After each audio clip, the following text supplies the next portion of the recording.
Hello everyone, I'm Kristaps from the eastern border. A bit unshaven, but that's okay. I really don't know how to start these things, but you know, this is my first attempt at doing something for YouTube. This is filmed, at least not in the war zone. I'm trying to film this here with a lot of cars around because this is actually a working class historical district of Riga. Because I thought, you know, if I'm going to show you something, I'm going to show you something that is, well, interesting and that you can't see anywhere else, really. And, well, no one's coming to film here for obvious reasons, which I now understand. Those are old water towers, one's behind the other. And this is the first gas factory in Riga. Well, the first one that's remaining. This one was built in 1875 and now is a gas kind of control center, basically. And that other one, that was built in 1901. And this is our Riga gas situation over there. That over there in the forest, there are some graves there. That's a graveyard. And across the graveyard there's a prison. A nasty little prison. Both of these places were built in the Russian Empire. Among the first places that were gasified was this region, because this was the industrial part of town. And with all the cars, well, no wonder that really I haven't seen much influencers trying to make some content here or something. But this is where I take everyone that comes to Riga who listens to my show, and I'm going to show you around today. Yeah, and then these towers, again, they're still right behind me. They're still functional, and they're now used to preserve our natural gas that we, I guess, don't get from Russia anymore. Well, hopefully. If we do, then that's a whole nother story. Oh yeah, and like and subscribe. I hate this stuff. The reason for all the noisiness is the fact that all the streets here are, well, cobblestone. But this used to be a working class district built in around 19th century, since that's when we demolished our city walls. And over there, well, there's a monument to our nice little working class people. It's one of those cute little things that you normally don't notice. They have renovated that part of the town. We're gonna walk on that street now. This is Matis Street or Matis Street. It's not the fanciest part, but as I said, all these buildings come from 19th century. And well, this is our historical Mauer Street. Pretty neat. I like it here. Cars are pretty horrible though, but we have to deal with what we got.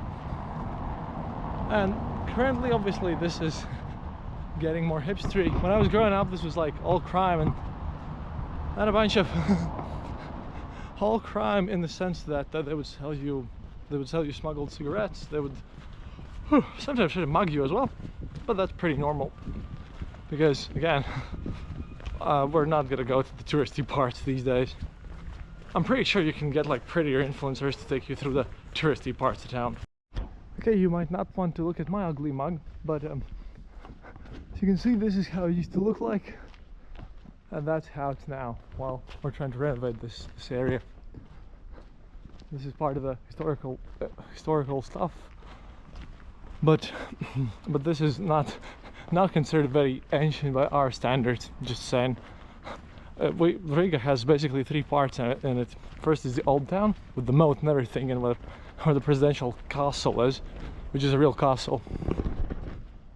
And then there is the quiet center, which is built in early 19th century, and then it moves on to here, and this is basically 19th century working class places, like I said. Oh man, this is so different than just sitting next to my microphone, but I'll get better at this. Like, hey, actually it's kind of Robert's problem, not mine really, but we'll manage this. I mean, maybe more of you will arrive here at some point because of this. And then, well, this part ends with the bridges, with the railroad, and on the other side of the railroad, that's where all the Soviet stuff is, which I'm sure we'll get to in some other day. Today I just want to take you to the places that are somewhere near around my home, but I actually live. Not sure if I should show you that, but I'll show you where I grew up. This place is lately hipsterized. Behind me on this street, over there, are the hipster food places. They sell craft burgers in one spot and pork chops, I suppose, in another. But this whole thing used to be way more quiet when I was growing up. Then again, I'm old. What can I expect? Some random people screaming in the streets. But we renovate these sort of places. I live nearby. This is still the same working class historical district. And then again, we don't really have other things around these parts. Like we have Soviet stuff too, which I'm going to show you. But right now we're at one of the weirdest places that I know. I have no idea what that is. It doesn't tell you. It just says changes of work and then just working hours and nothing else. This place has been like this for I don't even know how many years. Pretty crazy. But right now we're going to see, well, something special that I have preserved for people, and well, something that is extremely capitalist, which is unusual for everything that I do on my show. Hope you like it. And here we are. This is one of the very earliest advertisements that we have in Riga, since this was built in, I guess, 1992 or 1993. It just arrived. As you can see, it advertises a good old Lada. And this is Riga Lada Auto Service in Moscow Street 450A with the number, and another store in Sakharov Street 5 in the French Trade Center. And apparently below that it says Riga Lada representatives in Russia, in Bryansk, Omsk and Pyatigorsk. And apparently they also made one in France, in Bordeaux, which I find funny and weird. I know that this is so early because back then, as you can see, there were only like 6 numbers. We moved to 7 by adding a 7 in front of everything in 1994, so this should be quite before that. I hope that this isn't removed soon, but one of the scariest, kind of coolest places out there, because, well, this doesn't really look very trustworthy, does it? And we're on Artillery Street now, and I want to show you some really bizarre object that I actually don't know how it survived the Soviet era. Look at this. This is a German occupation sign that says that the security route, route to safety, is through that park over there. But I think it must have been painted over or something, but this certainly couldn't have lasted here throughout this whole 70 years of Soviet occupation, because this is obviously from 1941. And yeah, that park is Zilendars. Oh, there's the Ukraine flag here. Nice. We have a lot of Ukraine flags. People notice this. Sorry for the camera angle, it's just that again, I'm new to this, but all these buildings out there are pretty neat. I live in that block over there across the street. We're gonna walk through a park for now. Yeah, it looks like there's some event for kids on that side of this park, but over there through the trees, I hope that you can see, that is the place. Well, I'm gonna really don't want to go closer because musicians are playing and something's happening there, but in that building that you can hopefully see through the trees, maybe not, well, we'll see it soon enough. That is the place where first pizza arrived in Riga back in 1986. That was already in Perestroika era, and that was because of Moscow Olympics, and these guys wanted to do something cool. And well, this park used to, again, be crap here back in the 90s. Oh yeah, you can probably see the building through those things. But it used to be much worse, but now it's kind of cleaned up. However, well, when I was asked at that one time about how much did pizza delivery cost, in Soviet era, I couldn't answer, and I still can't, because these guys, they sold like 20 centimeter tiny pizzas, and they had no delivery. And now I better shut off because there's a ton of kids walking. I am pressed, however, but I would rather not do this. But on the background over there, well, while we're at it, this is the Riga 6th school, 6th high school, and on top where like the little Riga heraldry is, that there used to be like a bunch of Soviet stuff. And then they removed this since, well, it lasted for many years, but then they removed any references to the Soviet era. And at one point decided to just have a huge party on this stuff, because the school, technically speaking, is with a music specialty. My dad didn't study here, but that's where you go if you want to specialize in musical stuff. Oh, and we're at the monument now that I really need to show you. This is our monument. This is a monument to our poet Alexander Chaks, after whom that loud street is named after. The thing is, with his head, that's something special. In 1981, some local kids decided that, you know, to play a prank. They were really drunk, and apparently the previous head hadn't been glued on. So what they did is, like, they just tossed it to the ground somehow. Two guys about 19 or something, and after that, well, the monument was ruined. So what did they do? They went to our old graveyard, which is now a park, the second forest graveyard, which again doesn't function as a graveyard anymore. It's just like Stalin bulldozed all of this stuff, because that's where all of like our biggest most important people from the era of interwar period were buried. And he just bulldozed this and took the head from one of the gravestones and then just made a replica out of it. So now, well, now we have a monument with a looted gravestone. Okay, so this might be a bit loud, but this is a game console fixing up stuff, like a repair shop. No one used it for repairs. This is, and I think it still works even. It says entry is there, but it's just not open yet. Yeah, this is the place where you went through there, inside that shady looking place, if you wanted your first PlayStation shipped so that it could run pirated discs. I'm really surprised how this is even still open. For a while I was about to complain that this is louder than I'm used to, but that's just because I normally walk around with these on my head, so I don't really hear all the noise. This is actually slightly less dense with cars and people than average. Yeah, and I'm starting to understand how to do all this filming stuff. Oh man, I miss Victor, who was with me in Ukraine. But this is the street named after Alexander Chaks, and we're going to take a look at where I grew up, because that is just a block away from here. But while we're at this, yeah, oh no, it's being fixed, but take a look. The architecture of this house is asymmetric on purpose, since the Baltic German guys who made this thought that symmetry was for losers, basically. But yeah, this is your default Riga look, and Central Station is in front of there, and we'll be going where I grew up. So now we have turned the corner and we're on the Pole Street. Not the kind of poles that, you know, are like some of my listeners from Poland. No, these were made from where I'm sorry about the cars. It's just that this is really not a touristy district, where these were the sort of poles where people could get hanged, you know, death penalty and all this stuff. But right now we are right next to where I grew up, and that's that house on the 4th floor there. I'm gonna turn around up there where those little two windows are.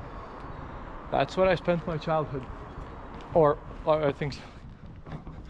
I might not have pointed the correct windows, but right now my aunt lives there while she's not in the Netherlands.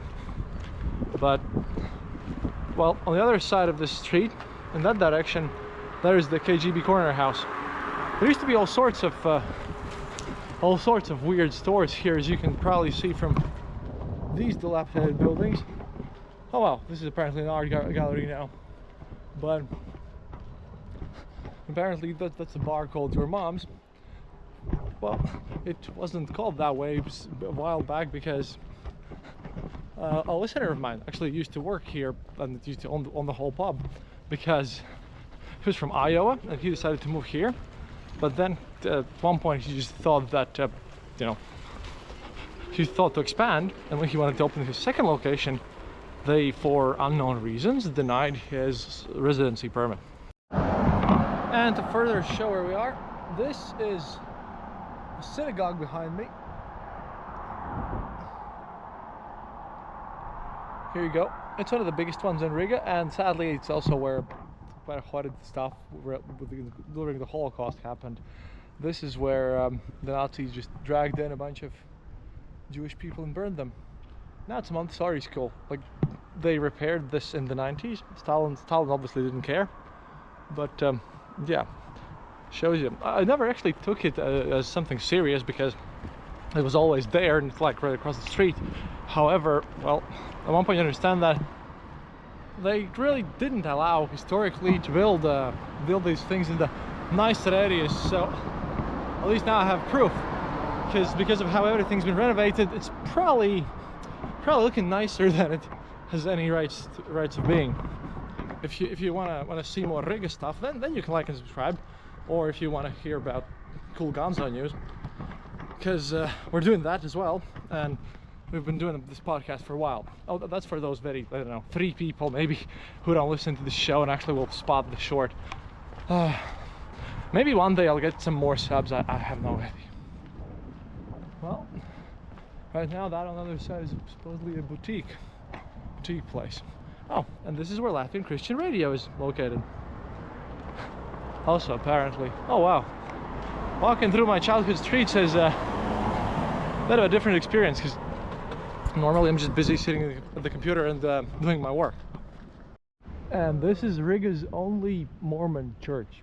Yeah, they apparently, well, this is where I learned that they don't call themselves Mormons, but they sometimes come over, you know, and ask if I want to learn English.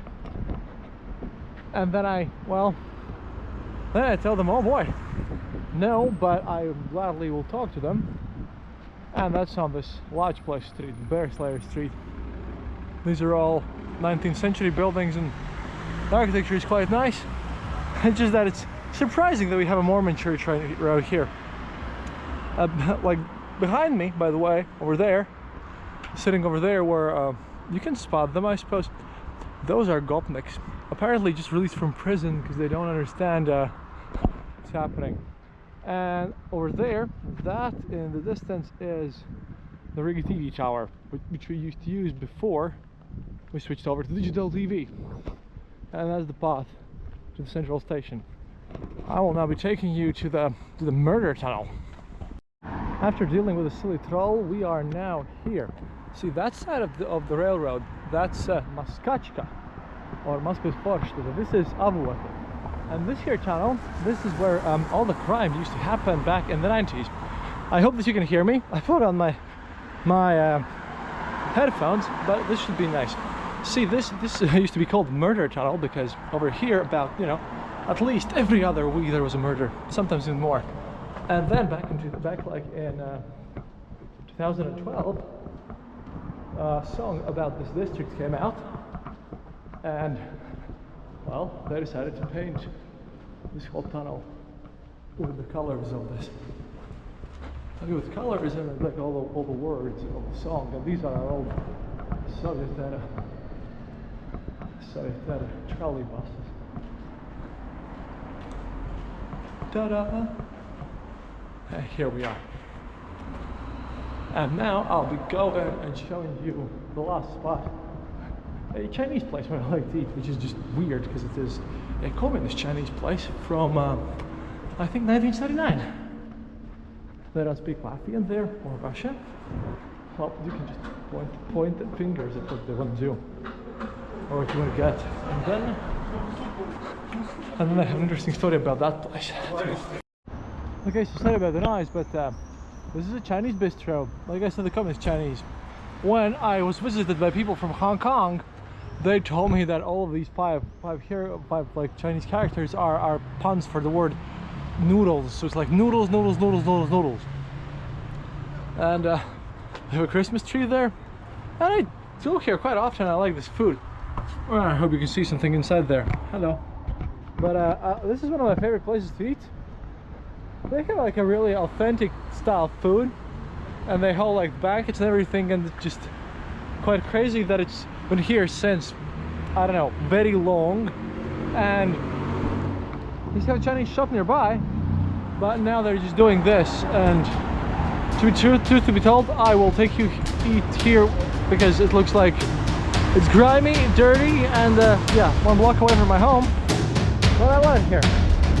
It's Shinqui, I hope. Ah, nice.